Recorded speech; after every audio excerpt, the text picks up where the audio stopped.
사도행전, 신약성경 사도행전 11장 15절에서 18절.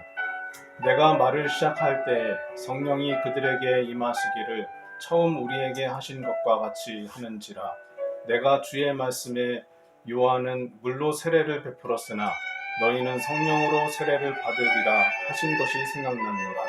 그런즉 하나님이 우리가 주 예수 그리스도를 믿을 때에 주신 것과 같은 선물을 그들에게도 주셨으니 내가 누구이기에 하나님을 능히 맡겠느냐 하더라. 그들이 이 말을 듣고 잠잠하여 하나님께 영광을 돌려 이르되 그러면 하나님께서 이방인에게도 생명 얻는 후계를 주셨도다 하니라. 이것은 주님의 말씀입니다. 하나님 감사합니다. 아멘. 복음서의 말씀. 요한복음 12장 20절에서 24절. 명절에 예배하러 올라온 사람 중에 헬라인 여시 있는데 그들이 갈릴리 베세다 사람 빌립에게 가서 청하여 이르되 선생이여 우리가 예수를 배우고자 하나이다 하니 빌립이 안드레에게 가서 말하고 안드레와 빌립이 예수께 가서 여쭈니 예수께서 대답하여 이르시되 인자가 영광을 얻을 때가 왔도다. 내가 진실로 진실로 너에게 이르노니 한 알의 밀이 땅에 떨어져 죽지 아니하면 한 알 그대로 있고 죽으면 많은 열매를 맺느니라. 이것은 주님의 말씀입니다. 하나님 감사합니다. 아멘. 영광 받을 때가 왔다. 영광 받을 때가 왔다. 이런 제목으로 말씀을 드리려 합니다.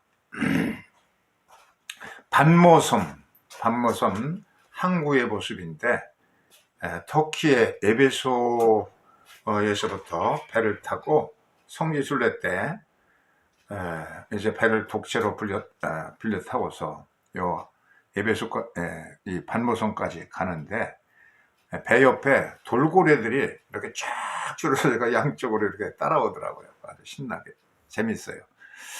어쨌든 이곳에 가니까 도시의 이 건물들이 전부 흰색으로 되어 있는데 그것이 참 특이했습니다. 여기에 이제 가보면 이 산위 섬의 채석장으로 쓰였던 이곳에 이런 성과 같이 높은 것이 되어 있고 이것이 사도 요한 수도원으로서 굉장히 역사가 깊은 그런 수도원이 여기에 세워져 있습니다. 그냥 고성과 같이 되어 있죠. 여기에 입구에 이제 가까이 다가보면 이런 식으로 되어 있어요. 오른쪽에 종이 달려 있고 그리고 이제 컴컴하고 시커멓게 되어 있는 데가 출입문인데 일로 들어가야 되는데 이 출입문 위를 보세요. 출입문 위에 이렇게 보면 빨간 표시되어 있는 그런 곳에 보면 거기 이제 저 모자이크 되어 있는 사람 얼굴이 이콘이 나타나죠. 요걸 좀 확대해서 크게 이제 보면은 이렇게 되어 있습니다. 근데 여기에 이제 가이드 하는 분이 여기서 딱 멈추더니 나한테 그러네. 목사님, 저기 있는 글씨를 제가 몰라서 그러는데 여기 올 때마다 제가 궁금했습니다. 한번 좀 뭐라고 쓰였는지 봐달라고 읽어달라고 그러더라고. 그래서 이렇게 보니까 헬라어로 되어 있어요.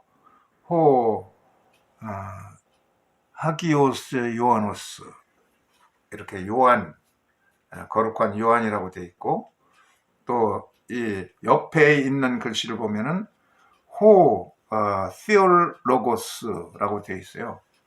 그래서 이게 무슨 뜻입니까? 그렇게 이제 theos는 하나님이고 그리고 로고스는 말씀이다.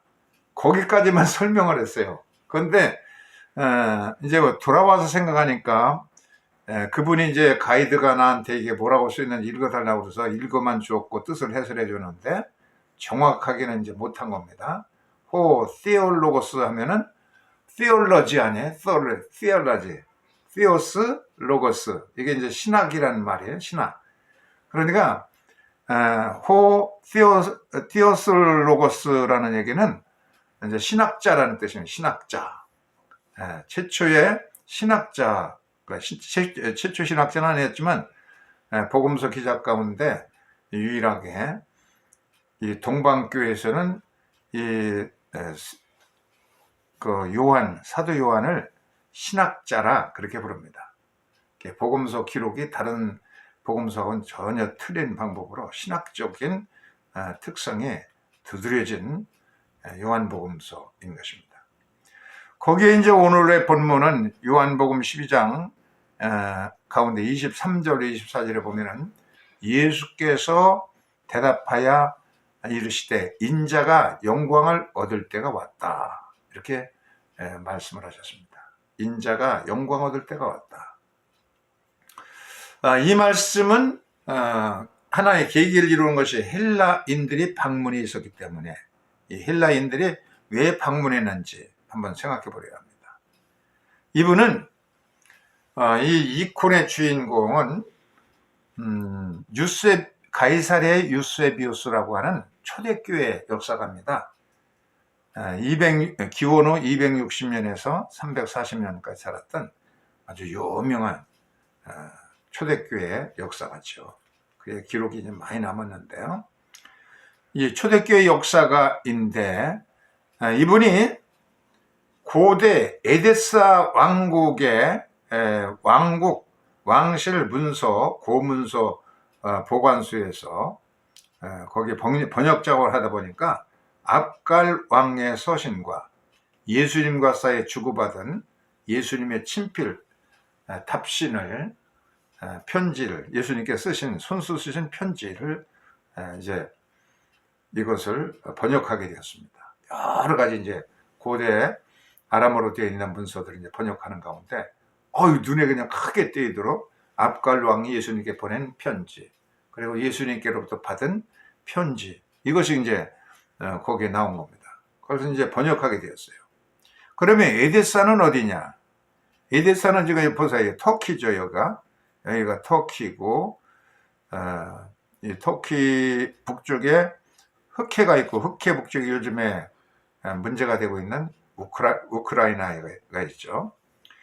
이 터키 동남쪽에 유프라테스 강과 티그리스 강이 만나는 그 유역에 넓은 그 비옥한 지역, 정말로 이 비옥한 지역에 바로 에데사 왕국이 있었습니다. 에데사. 그게 역사적으로 굉장히 유명한 나라입니다. 에데사. 여기에 이제 왕국이 있었는데 거기에 왕 모습입니다. 이 사람은. 에데사의 당시에 예수님 당시에 통치하던 사람은 누구였느냐면 압가르라고 하는 에데사 왕국의 왕이 통치하고 있었어요. 압갈 왕 5세인데요. 압갈 왕 5세는 다른 말로 그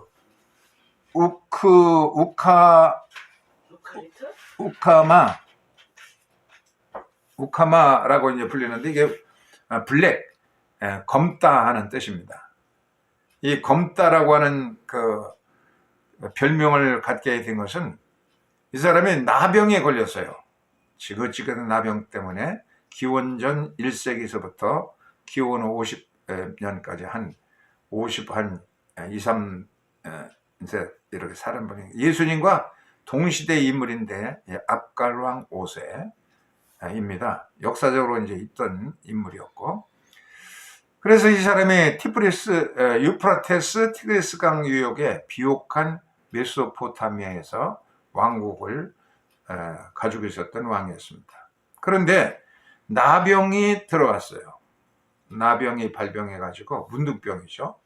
그래서 백약이 무효였습니다. 좋다는 약을 다 먹고 의사를 찾아다니고 그랬지만은 고치지 못했던 차에 그 유다라고 하는 이스라엘 나라에 예수라는 랍비가 있는데 이 사람이 문둥병도 고치고 각종의 불치병 고친다 하는 소문이 시리아에 전부 퍼져가지고 에데사 왕국까지 그 소문이 들려오게 됩니다. 그래서 이 편지를 쓰게 되는데 압갈 왕이 유세비우스가 이제 에데사 왕국의 국립도서관에 보관되어 있는 시리아의 편지들, 이것을 헬라어로 번역하는 과정에서 이제 압갈 왕이 예수님께 보낸 친서, 이것이 이제 발견되고 또 예수님께서 받은 해신 그 편지, 예수님이 땅에다가 글을 썼다는 얘기가 복음서에 나오지, 예수님이 어떤 뭐 편지를 보냈다든지 그런 얘기가 없는데, 유세비우스가 예수님의 친필로 된 편지를 아람어로 쓴 것을 헬라어로 이제 번역한 그런 역사적인 사실을 자기 역사책에 쓰고 있습니다. 이 사람이 압가랑이에요. 압가랑이 자기의 특사인 하난, 이것을 헬라어로 하면은 아나니아입니다. 아나니아. 헬라 이름은 아나니아고, 그 아람이나 히브리어로 하면은 하난 왕인데, 왕이 이제 특사입니다. 이 사람을 보냈습니다. 그래서 예수님께 가서 만나 뵙고, 좀 제발 이곳에 오셔서 나를 고쳐달라고 해라. 그래서 이 하나니, 아나니아죠. 헬라 이름으로 하면 아나니아가 이 예수님 12 제자 가운데 헬라의 이름으로 되어 있는 사람이 빌립이 있어요. 그래서 헬라화 되어 있는 사람이기 때문에 헬라 말도 잘할 것 같고, 그래서 이제 빌립에게 접근하고, 또 빌립은 또 자기 친구인 안드레에게 얘기를 하고, 그래서 둘이 예수님께 압갈 왕의 서신을 이제 전달하게 됩니다. 예수님께 이제 전달하고, 그 편지 내용은 압갈 왕이 예수님께 보낸 이 편지 보세요. 양가죽 종이에다가 이렇게 쓴 압갈 왕의 편지. 내용은 이렇습니다.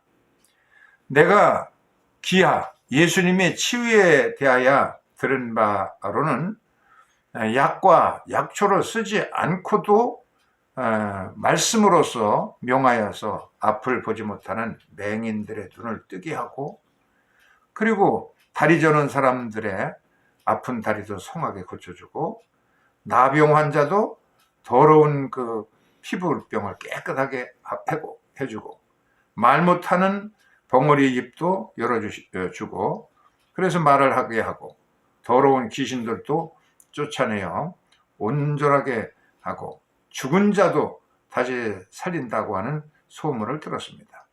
그런데 그렇게 훌륭하신 분인데, 내가 믿기로는 하나님의 아들이거나 또 당신의 나라에서 예언되어 있는 메시아가 분명하다고 난 믿습니다. 그런데 당신 나라의 유대인들 지도자들이 당신을 죽이려 한다는 소문이 여기까지 들려왔습니다. 불이 이곳에 오셔서 내 문둥병도 고쳐주시고, 이 나라는 마음껏 에데사 왕국에서 당신이 원하는 대로 복음을 전파해 주십시오. 이런 내용입니다. 그러니 얼마나 예수님께서 좋은 기회입니다. 좋은 기회. 지금 바리새인들, 대제사장들, 사두개인 이런 사람들이 예수를 잡아서 죽이려고 하는데, 빌라도까지 합세해서. 근데 자기 나라로 와서 마음껏 복음을 전해야 되니까 아주 절호의 기회인데, 예수께서 그 말씀을 듣고 뭐라고 그러냐면은 이제 영광 얻을 때가 됐다, 이렇게 예수님이 대답하셨어요. 요한복음 12장 23절 24절 한번 읽어보세요. 예수께서 대답하여 이르시되 인자가 영광을 얻을 때가 왔도다. 예, 영광 얻을 때가 왔다, 이렇게 대답을 하신 것이죠. 지금까지는 요한복음에 보면은 내 때가 아직 되지 않았다, 내 때가 아직 안 됐습니다, 이렇게 그런 표현이 계속 반복해서 사용되어 왔죠. 한번 예를 들어서 본다 그러면요, 예수께서 지금까지는 내 때가 되지 않았다, 그런데 지금 이제 영광 얻을 때가 되었다, 내 때가 왔다, 그렇게 말했어요. 요한복음을 크게 나눠보면 두 부분으로 되어 있습니다. 전반부는 요한복음 1장부터 12장까지인데 표적의 책입니다. 세메이온, 표적의 책, 기적, 미러클, 북 오브 미러클, 기적의 책이고요. 여기 보면 7가지의 기적이 나옵니다. 여기에 마가복음도 작지만 거기에 예수님이 병 고친 얘기가 그냥 무수하게 많이 나오죠. 마태복음, 누가복음에도 이런 기적 설화들이 많이 나오는데, 요한복음에는 그 많은 예수님의 병 고치고 귀신 쫓아내고 그런 많은 기적적인 설화 가운데 7개만 선정을 했어요. 그래서 거기에 대한 해설을 굉장히 지루할 정도로 길게 해설하고 있죠. 신학적인 해설을 덧붙이고 있습니다. 그래서 7개의 기적만을 딱 간추려서 말씀을 하고 있습니다. 그래서 가나의 혼인잔치에서 맹물이 변해서 포도주로 된 것, 그 첫 번째 기적이었고, 두 번째는 왕실 관리의 아들을 고쳐주신 것, 그리고 베데스다 연못가에 불구자를 고쳐주신 것, 그리고 오병이어 사건, 그리고 물 위로 걸어가신 기적, 그리고 맹인의 눈을 뜨게 하신 기적, 나사로가 죽은 나사로를 살린 기적, 이렇게 7가지가 나옵니다. 그래서 전반부는 12장까지는 이제 기적의 책이고, 후반부 13장부터 21장까지는 영광의 책, Book of Glory, 영광의 책인데, 이건 이제 예수님의 순환임, 십자가에서 그 고난당하시는 그런 얘기, 죽음의 얘기, 부활 얘기, 이런 것인데, 이 요한복음이 신학적인 큰 특징이 있다고 한다고 그러면, 공간복음은 예수님의 순환을 아주 굉장히 고통스럽고 막 괴로워하고 막 그런 표현을 하고 있는데, 요한복음은 이 예수님의 순환을 영광이다, 예수님이 십자가 지는 것은 영광이라고 그렇게 해석하고 있는 굉장한 특징을 가지고 있는 것이죠.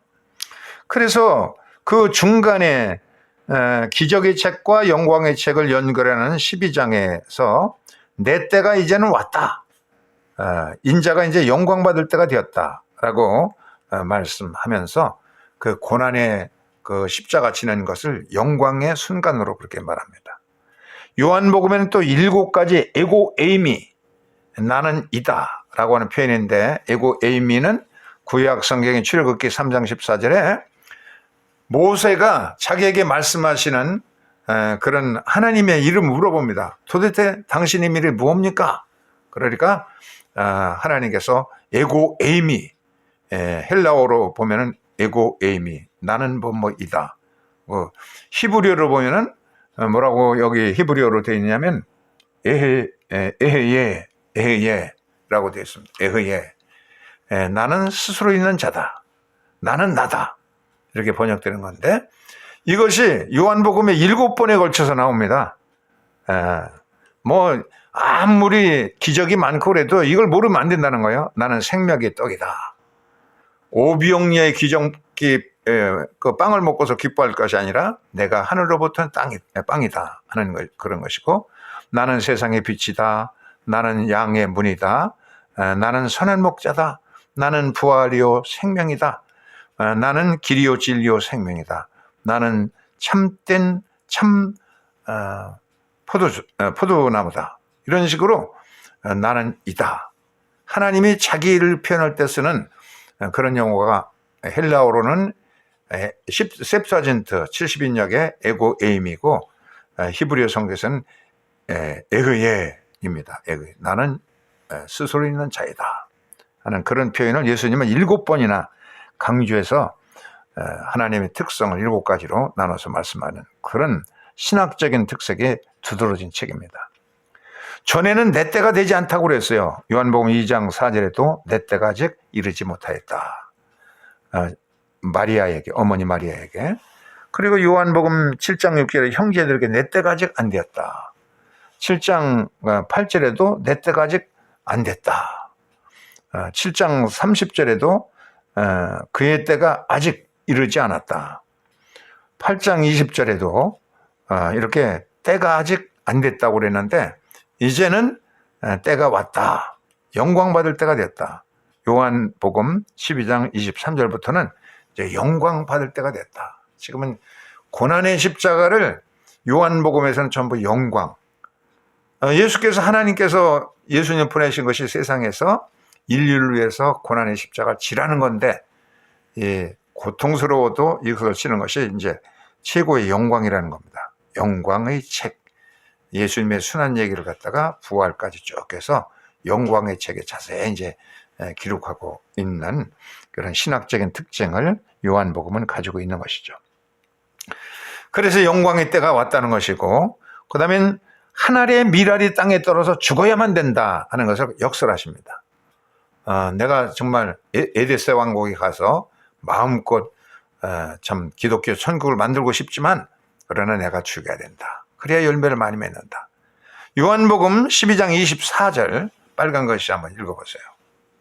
내가 진실로 진실로 너희에게 이르노니 한 알에 밀이 땅에 떨어져 죽지 아니하면 한 알 그대로 있고 죽으면 많은 열매를 맺느니라. 예. 예수님이 십자가를 지려고 오신 겁니다. 씨가 존재하는 것은 땅에 떨어져 썩어서 죽어야, 그래서 거기서 밀씨 하나가 그냥 많은 30배, 60배, 100배를 거두는 것이고, 이게 밀의 원칙 아니에요? 땅에 떨어져 죽어야만 많은 열매 맺듯이 예수님도 오셔서 십자가에서 죽어야, 그래야 제자들이 이제 그 예수님의 복음을 전하면서 순교자가 된다는 그런 원리인 것입니다. 마태복음 4장 24절에 예수님의 소문이 온 시리아까지 퍼졌다고 그랬어요.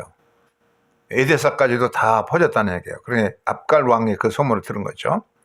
그래서 압갈 왕도 예수님의 기적적인 치유 소식을 전해 듣고 서기관 하난, 헬라어로 하면 아나니아를 통해서 예수님께 자기의 자필 친서를 예수님께 이제 보내게 됐다는 얘기예요. 그래서 이 압갈 왕이 자기의 서기관을 특사로 보내서, 하난인데 헬라어로는 아나니아죠. 그래서 이 사람이 가서 예수님의 제자 가운데 빌립이라는 헬라 이름을 가진 빌립을 만나고, 빌립은 또 안드레를 만나고, 두 사람이 예수님께 압갈 왕의 이제 친서를 전달하죠. 예수님께서 쭉 들으시고서는 예수께서 이제 답장을 썼습니다. 예수님이 척척척척 이렇게 이제 아람어로다가 이제 서신을 쓰셨는데, 유세베스의 말로 하면 예수님의 친필 답장인데, 그 내용은 나를 보지도 못하고 나를 믿는 자는 참 행복하다. 나를 보고도 믿지 못하는 유대인들이 많은데, 근데 그들은 멀리 떨어져서도 이렇게 나를 보지도 못하고 믿으니 얼마나 행복하냐. 그런데 나는 지금 내 아버지께서 나를 보낸 일을 완수해야 한다. 그건 십자가를 지는 거죠. 그렇기 때문에 나중에 내 제자 한 사람을 보낼 테니 그 사람이 그대를 고치고 당신 나라에 복음을 전하게 될 것이다. 이렇게 이제 예수님의 답장 편지를 이제 보내게 된 겁니다.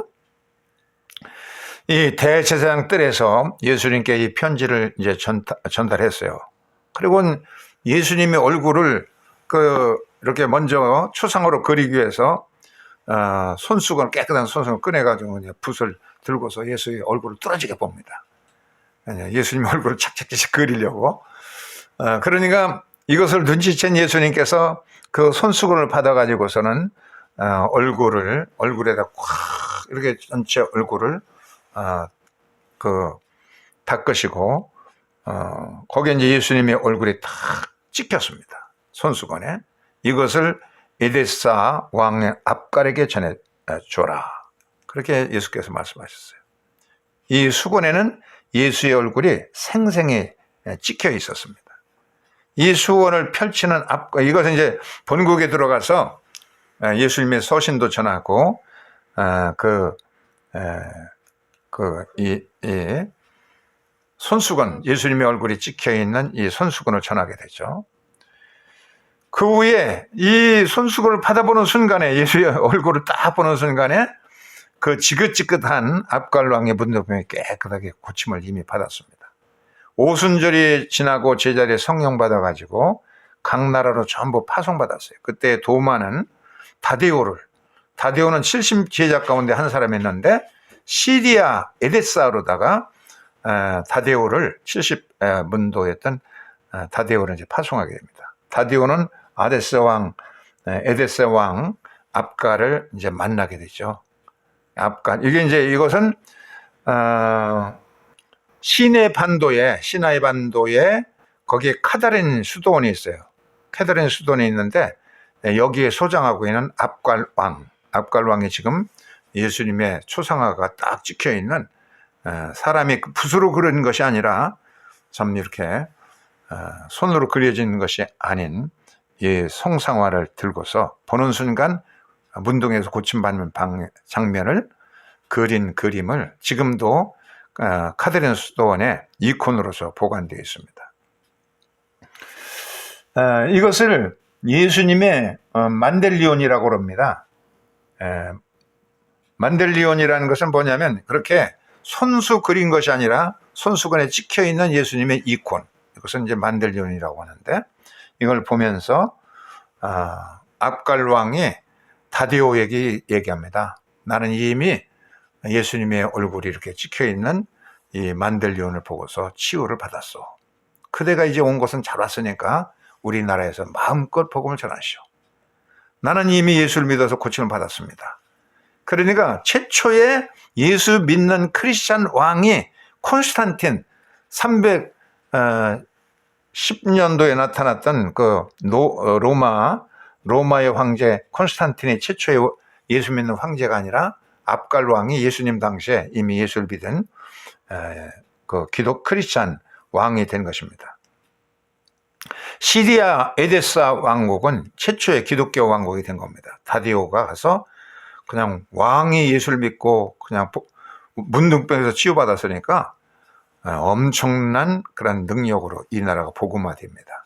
그래서 사실 기독교 역사에서 이것을 실질적으로 증거하고 있습니다. 최초의 왕성한 기독교 왕국이 되었고 그 영향력이 터키까지 전파되고, 그래서 시리아 일대하고 터키까지도 크리스찬 왕국이 될 수 있는데 굉장한 영향을 끼쳐가지고 에데사에는 이렇게 곳곳에 예배당이 세워지고 믿는 사람이 늘어나고 참 엄청난 예수님의 십자가에서 죽으심으로 인해서 에데사가 먼저 복음화되어서 최초의 기독교 국가가 된 그런 기록이 이곳저곳에 교회 역사에 남아 있습니다.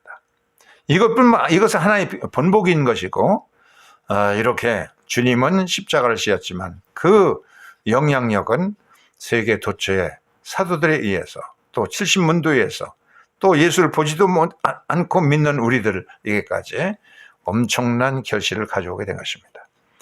예수님은 70문도 가운데 하나인 다디오가 압갈 왕에게 가서 복음을 전하였고 그 나라를 기독교 국가로 만들었습니다. 그래서 최초의 예수 믿는 왕은 콘스탄틴은 나중의 일이고, 그보다 한 거의 300년 앞서서 이 압갈 왕, 에데사 왕국의 압갈 왕이 예수를 믿은 크리스찬 왕이 되었고, 에데사는 기독교 역사상 최초의 기독교 국가가 되고, 왕성한 그런 성령의 능력이 퍼져나가서 하늘의 미를, 예수님의 십자가, 만약 예수님께서 그때 살아남아서 피했겠다라면 에데사로, 그러다 보면 참 예수님은 하늘로 남아 있었겠지만 엄청난 죽으니, 씨알 하나가 죽으니 엄청난 열매가 맺혀진 것처럼 우리들이 희생적인 삶을 결단할 때, 그렇게 실천할 때